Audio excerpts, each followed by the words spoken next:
محبت بس روگ ہے، تبھی میں محبت کے نام سے بھاگتا تھا اور کمرے میں آتے ہی ڈھیس سا جاتا تھا، کیونکہ سدرا اب میرے حواس پر حاوی ہونے لگی تھی۔ میں بھی جانتا تھا کہ سدرا وہ واحد لڑکی ہے جسے میں نے گھر میں بھی اونچی آواز سے بات کرتے نہ سنا تھا، اور کالج میں وہ میری چھوٹی بہن کے ساتھ جاتی تھی۔ اس کی نگاہیں زمین پر یوں مرکوز ہوتی تھی جیسے کچھ گم ہو گیا ہو، جس کی تلاش میں نظریں زمین پر گاڑی ہیں۔ اب وہ پوری طرح میرے ہوش و حواس پر حاوی ہوتی جا رہی تھی۔ میں سرے شام ہی آج کمرے میں بند تھا۔ ٹیرس پر جانے کی ہمت نہ تھی، رات کو بھی اس کے خیالوں میں گم رہا تھا۔ پتہ نہیں رات اتنی جلدی کیسے گزری۔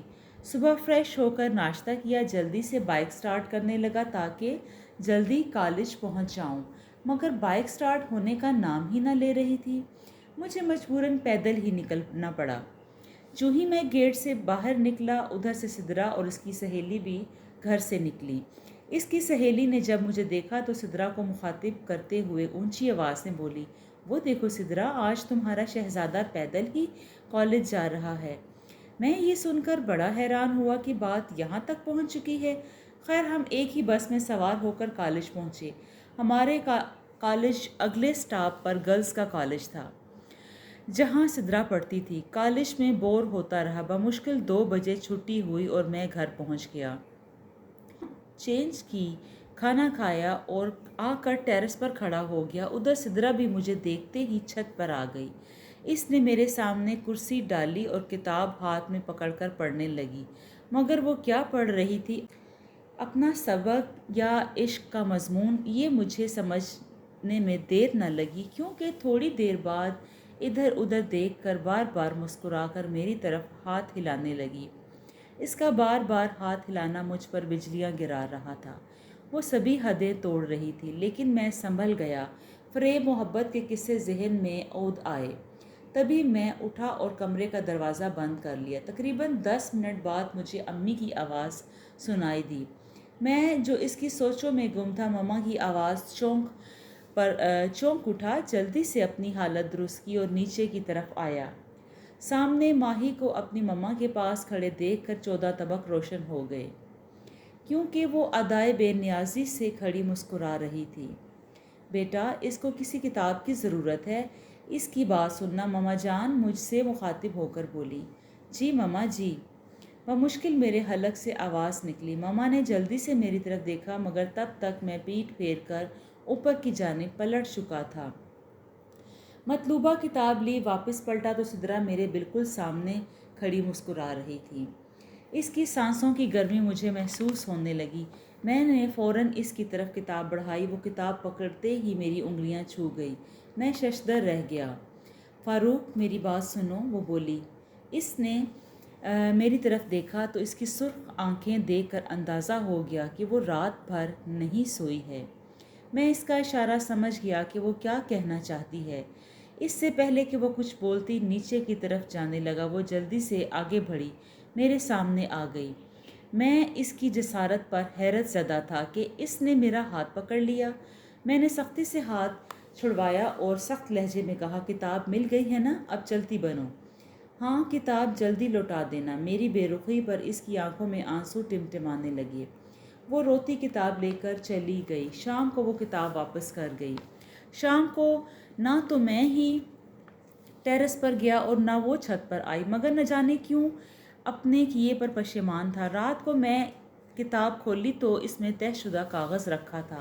دیکھتے ہی سمجھ گیا، جان سے پیارے فاروق، میں فلمی ڈائلاگ تو نہیں بول سکتی، صرف 2 ٹوک الفاظ، میں آپ سے محبت کا اظہار کرتی ہوں اور آپ سے اپنی محبت کی بھیک مانگتی ہوں۔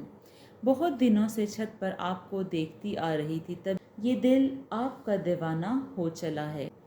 اپنے رات دن تیرے نام کر چکی ہوں۔ کتاب لینا تو ایک بہانہ تھا، در حقیقت اپنا پیام آپ تک پہنچانا تھا۔ میں بہت پیار کرتی ہوں آپ سے اور بہت ہی حساس لڑکی ہوں، پلیز ذرا سوچ سمجھ کر جواب دینا، فقط آپ کی دیوانی سدرا۔ خط کیا تھا؟ ایٹم بم تھا۔ میرے دل میں ہلچل مچی تھی۔ اب نیا دھماکہ آخر کب تک بجتا؟ آخر کو میں بھی گوشت پوست کا انسان تھا، میرے سینے میں بھی ایک دل تھا جو کہ پتھر کا تو نہ تھا۔ آج اس خط نے میرے نس نس میں محبت کا رس گھول دیا۔ آج میں خود کو ٹوٹتا محسوس کر رہا تھا۔ میرے اندر ایک طوفان امڈ آیا تھا، میرا ذہن چکرا سا گیا تھا۔ بہت سوچا، مگر ہر طرف سے یہی آواز آئی کہ وہ بہت حساس لڑکی ہے، کہیں کچھ کر نہ بیٹھے۔ دل محبت کا قائل ہو چلا تھا، مگر دماغ انکاری تھا۔ دماغ ایک ہی صدا تھی، محبت ہے، لیکن بے بس روگ ہے۔ بس محبت ایک روگ ہے۔ دل و دماغ دونوں کی جنگ جاری تھی۔ بالآخر دل جیت ہی گیا، دماغ کو شکست ہوئی۔ میرے اندر خون کی گردش تیز ہوئی، قلم سنبھالا اور اقرار محبت لکھ ڈالا۔ چند دن گزرتے گئے، ہماری پاکیزہ محبت پروان چڑھتی گئی ہما تیزی سے۔ ہماری محبت پاکیزہ تھی، دن بھی خوشی کے ملے جلے تاثرات میں گزر رہے تھے۔ ہر سو بہت سونی سونی دکھائی دیتی تھی۔ دوستوں کی باتیں سن کر محبت فریب زندگی کا نام ہے، یہ بس محبت ہے، بس روگ ہے، زندگی غلط ثابت ہو رہا تھا۔ دن بہت ہی حسین گزر رہے تھے۔ ابھی تک ہم دور سے ہی نظروں کی پیاس بجھاتے آئے تھے، کبھی چھت کی دہلیز پار نہ کی تھی۔ میں ٹیرس پر ہوتا، جبکہ سدرا سامنے پڑھنے کے بہانے کرسی ڈالے چھت پر موجود ہوتی تھی۔ دسمبر کا آغاز ہو چکا تھا۔ مجھے ویسے بھی دسمبر بہت پسند تھا، مگر اس مرتبہ دسمبر کچھ زیادہ ہی نکھر گیا تھا۔ میں کیسے بتاؤں وہ دن کتنے خوبصورت، دل فریب اور حسین تھے۔ پہلے میری شامیں اداس اور اکیلے پن کی نظر ہوتی، مگر اب دسمبر کا ہر دن اور بھیگی شام کچھ زیادہ ہی دل فریب لگنے لگی۔ کالج بھی ایک ساتھ جاتے، واپسی پر ساتھ ہوتے، باقی دن ہم ٹیرس اور چھت پر گزارتے تھے۔ آس پاس دنیا میں کچھ ہو رہا تھا، کہاں خبر تھی۔ تقریباً سال ہو چلا تھا ہماری محبت کے درخت کو پروان چڑھتے ہوئے۔ ایک شام میں نے سدرا سے کہا، رانی، کبھی تو بھیگی حسین رات میرے ساتھ گزارو، ہم دو ایک دوسرے کی باہوں میں کھو جائیں۔ پہلے پہل تو وہ نہ مانی، مگر میرے اصرار پر اس کو ماننا پڑا۔ میرے کہنے پر اس نے وعدہ کیا اور اس کا حل میں نے بتایا کہ گھر والوں کو نیند کی ٹیبلٹس کھلا دیتے ہیں، اور شام کو قریبی میڈیکل سٹور سے ٹیبلٹس خرید لایا۔ آدھی سدرا کو دیں اور آدھی میں نے رکھ لیں۔ رات کو سدرا نے وہ گولیاں چائے میں لوگوں کو پلا دیں اور میں کچن میں جا کر امی کو بہانے سے باہر بھیجا اور دھڑکتے دل کے ساتھ وہ گولیاں چائے میں ڈال دیں۔ چائے پینے کے بعد گھر والے اپنے اپنے کمروں میں چلے گئے۔ گولیوں نے جلد ہی اپنا اثر دکھایا، سب قبل از وقت ہی خراٹے لے رہے تھے۔ اطمینان ہو چلا اور میں اوپر چلا آیا۔ رات تقریباً 2 بجے کے قریب سدرا کی کال آئی کہ ٹیرس پر آ جاؤ۔ میں جلدی سے ٹیرس پر گیا، ادھر وہ بھی پہلی بار اپنی چھت کی حد پار کر ٹیرس پر آ گئی۔ اتنا بڑا رسک ہم پہلی بار لے رہے تھے۔ آج سدرا نے میری پسند کے کپڑے ڈارک بلو کلر پہنے تھے، اور اس پر تیز پرفیوم کی خوشبو مجھے اور زیادہ مدہوش اور دیوانہ بنا رہی تھی۔ یوں سدرا نے ڈرتے ڈرتے کہا، فاروق، تمہاری خاطر گھر والوں کو نشے کی گولیاں کھلائی ہیں، اب صبح تک کسی کے اٹھنے کی امید نہیں۔ میں آسمان کی طرف اشارہ کیا، رانی، آج 14ویں کا چاند ہے نا؟ ہاں جانم، لیکن چاند میری گود میں ہے، اور اپنی نرم و نازک انگلیاں میرے بالوں میں پھیرتے ہوئے بولی، فاروق جان، دل چاہتا ہے کہ آج میری سانسیں یہیں رک جائیں، میرا دل دھڑکنا بھول جائے، اس دل فریب حسین مہکتی اور بھیگی رات کے سنگ آج ہم بھی ڈھل جائیں۔ میں نے رانی کے لہجے میں مدہوشی دیکھی، لیکن میں نے تنہائی کے احساس سے کوئی قدم نہ اٹھایا۔ رانی میری زندگی تھی، میری دھڑکن تھی، میں اپنی زندگی اپنی دھڑکن سے کیسے خیانت کر سکتا تھا؟ ہماری محبت تو چاند کی چاندنی سے بھی زیادہ پاکیزہ تھی۔ کیسے جذبات بہہ کر رسوائی اس کے دامن میں ڈالتا، شیطان کی شیطانی خیال کو نکال کر دل سے جھٹک دیا۔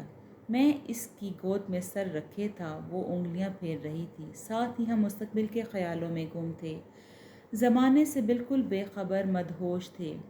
ساری رات ہم نے سردی کی شدت میں گزاری، کھلے آسمان کی باہوں میں اپنے پیار میں مگن تھے، ساتھ جینے مرنے کی قسمیں عہد و پیما کر رہے تھے۔ چاند اپنی مدہوش کرنے والی چاندنی کو لیے اپنی منزل کی طرف گامزن تھا۔ کہیں دور سے اذان کی صدائیں سنائی دے رہی تھیں۔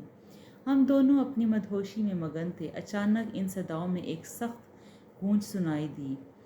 ہم سر تا پاؤں لرز اٹھے۔ جو ہی گردن گھما کر دیکھا تو سامنے چھت پر سدرا کا بھائی خونخوار انداز سے گھور رہا تھا۔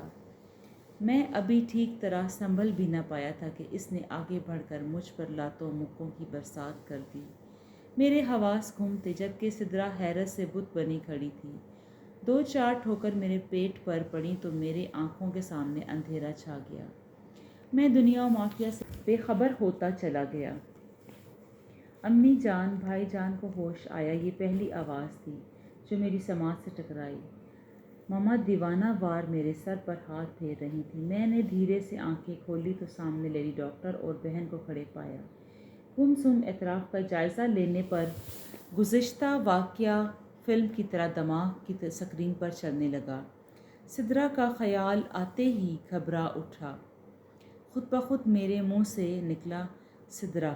میں بار بار مما اور بہن سے سدرا کے بارے میں پوچھنے لگا، مگر جواب میں وہ صرف آنسو بہا رہی تھیں۔ پھر ان کے زبانی معلوم ہوا کہ مجھے 3 دن بعد ہوش آیا ہے۔ میں سدرا کا خیال آتے ہی اٹھ کھڑا ہوا اور ایک قدم چلتے ہی چکرا سا گیا۔ منہ ناک سے خون بہنے لگا، پھر بے ہوش ہو گیا۔ یوں مجھے 3 دن ہسپتال سے ڈسچارج کیا گیا۔ ابھی تک سدرا کے متعلق کچھ خبر نہ تھی، بس مما نے میری خاطر بول دیا تھا کہ وہ ٹھیک ہے۔ گھر آتے ہی ٹیرس کی طرف بڑھا تو مما نے آگے بڑھ کر روک دیا کہ بیٹا، تمہیں اس کے بھائیوں نے دیکھ لیا تو جان سے مار دیں گے۔ میں ایک جھلک دیکھنے کے لیے اصرار کرتا رہا، مگر مما غصہ ہوتی روم میں لے آئیں۔ میں یوں چھت پر جانے پر سخت پابندی تھی میرے۔ میں نے ایک جھلک کے لیے سدرا کی خیر و عافیت جاننے کے لیے تڑپتا رہا، بار بار اصرار کرتا رہا۔ آخر مان گئیں۔ رات کو اندھیرا ہوتے ہی چھت سے ٹیرس پر آ گیا۔ سدرا کا گھر کا صحن بالکل ویران سا نظر آ رہا تھا۔ مجھے وہ کہیں بھی دکھائی نہ دے رہی تھی۔ میں یہاں بیٹھا کافی دیر اپنی بے بسی پر روتا رہا۔ میری مما مجھے چپ کرواتی رہیں۔ یوں پورا مہینہ بیت گیا۔ میں کمرے میں بند رہتا، کھاتا پیتا برائے نام کام، ہر وقت سدرا کے خیالوں میں گم رہتا۔ جانے دو کہاں کس حال میں ہوگی۔ ایک دن میں صبح صحن میں تھا کہ ڈاکیا ڈاک لے کر آیا۔ میں نے سائن کر کے ڈاک وصول کی۔ چاند سے عزیز فاروق، مت پوچھو کس کرب میں مبتلا ہوں۔ ہر ستم سہ کر مگر تمہارے نام کے سوا کچھ نہ بولا۔ اب گھر والے زبردستی میری شادی پھپھو زاد سے کر رہے ہیں، اور اس وقت میں کراچی پھپھو کے گھر میں ہوں۔ سخت پہرا ہے، پلیز جلدی آ کر مجھے لے جاؤ، ورنہ میں جان دے دوں گی، مگر تمہارے سوا کسی کو قبول نہیں کروں گی۔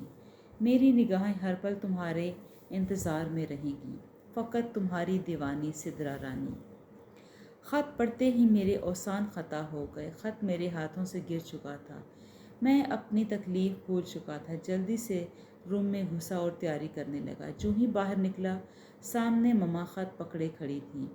میں بلبلاتا ہوا جلدی سے ان کے قدموں میں بیٹھ گیا۔ پلیز مما جان، آج مجھے مت روکیں۔